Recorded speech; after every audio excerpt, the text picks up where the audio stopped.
A suitable background will make your presentation more aesthetic and vivid when editing a presentation. Take this presentation as an example. Click Edit, head to the Tools column, and select the Design menu, where you can customize the background effect. You can take a solid color as your background, or use an image to be your background. How to set the solid color background effect. At Background Color, multiple colors are available for you to choose from. Select any icon here to set this color as your background. If you want more than that, Image Background can help you make a more exquisite presentation. At Image Background, select the picture you want to set. Then click OK.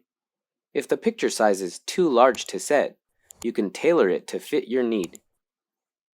How to set the page background in batches.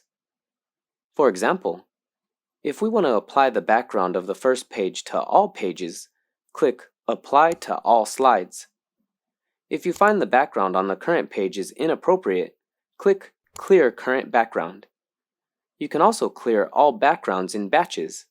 After clicking Clear Current Background, click Apply to All Slides again.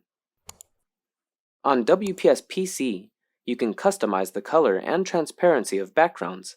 Come and try it.